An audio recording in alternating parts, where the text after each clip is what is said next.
창세기 11장에 등장하는 바벨탑 이야기는 단순한 고대 신화가 아닙니다. 이 이야기는 인류의 오만함과 하나님과의 관계에 대한 깊은 성찰을 담고 있습니다. 바벨탑 사건은 인간의 본성과 신앙, 그리고 우리가 맺어야 할 관계에 대한 중요한 질문을 던집니다.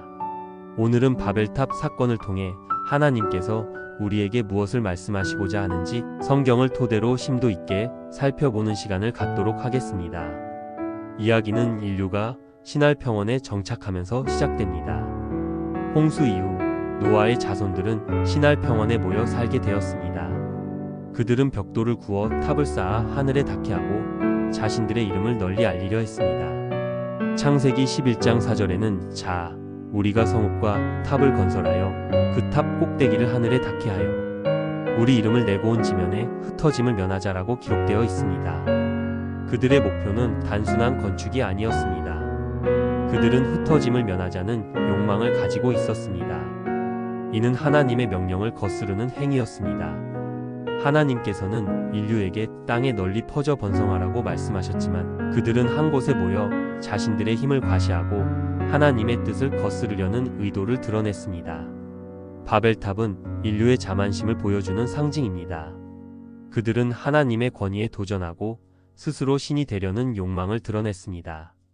그들은 자신들의 힘으로 하늘에 닿으려 했지만 결국 그들의 노력은 실패로 돌아갔습니다. 이러한 시도는 결국 하나님의 개입을 불러일으켰습니다.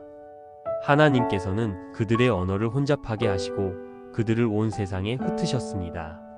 이 사건은 인간의 교만이 얼마나 큰 결과를 초래하는지 그리고 하나님의 섭리가 얼마나 강력한지를 보여줍니다.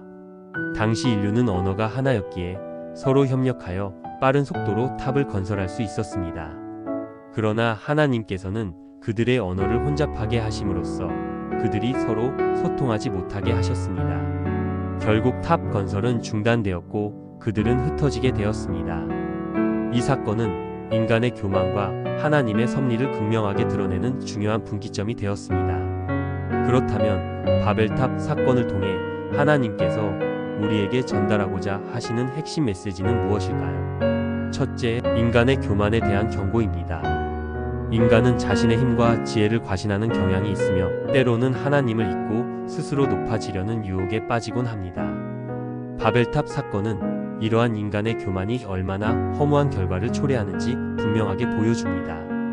하나님은 인간의 교만을 싫어하시며 겸손한 마음으로 하나님을 의지하고 그분의 뜻에 순종하는 것을 기뻐하십니다. 우리는 자신의 능력에 자만하지 않고 항상 하나님 앞에서 겸손한 자세를 유지해야 합니다. 둘째, 하나님의 주권에 대한 강조입니다.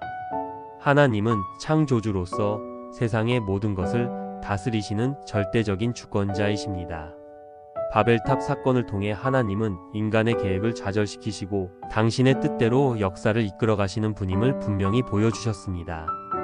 이 사건은 하나님의 섭리가 인간의 계획보다 우위에 있으며 모든 것은 하나님의 뜻 안에서 이루어진다는 것을 강조합니다. 우리는 하나님의 주권을 인정하고 그분의 뜻에 순종하며 살아가야 합니다. 이것은 우리의 삶의 방향성을 결정짓는 중요한 요소입니다. 셋째, 언어의 중요성에 대한 깨달음입니다. 언어는 인간의 소통과 연대의 핵심적인 수단입니다. 바벨탑 사건에서 하나님은 인간의 언어를 혼란하게 하심으로써 그들의 연대를 깨뜨리셨습니다. 이 사건은 언어가 인간 사회에 미치는 강력한 영향력과 언어가 어떻게 하나님의 뜻을 이루는데 사용될 수 있는지 보여줍니다. 언어는 서로를 이해하고 사랑하며 하나님의 말씀을 전파하는 데 필수적인 도구입니다. 우리는 언어를 통해 서로를 격려하고 하나님의 사랑을 나누며 세상에 복음을 전해야 합니다. 바벨탑 이야기는 단순히 고대 신화가 아니라 오늘날 우리에게도 깊은 교훈을 주는 살아있는 이야기입니다. 우리는 이 이야기를 통해 인간의 교만을 경계하고 겸손하게 하나님을 의지하며 하나님의 주권을 인정하고 언어를 통해 서로 소통하며 사랑을 실천하는 삶을 살아가야 합니다. 결론적으로 바벨탑 사건은 하나님께서 우리에게 겸손, 순종, 그리고 언어의 중요성을 가르쳐 주시는 중요한 사건입니다. 이 이야기를 통해 우리는 하나님과의 올바른 관계를 맺고 더욱 성숙한 신앙생활을 할 수 있기를 바랍니다. 이 메시지를 통해 우리 삶의 가치관을 정립하고 하나님 안에서 참된 행복을 찾아가는 여정을 시작하시기를 바랍니다. 시청해 주셔서 감사합니다. 다음 시간에도 유익한 주제로 찾아뵙겠습니다.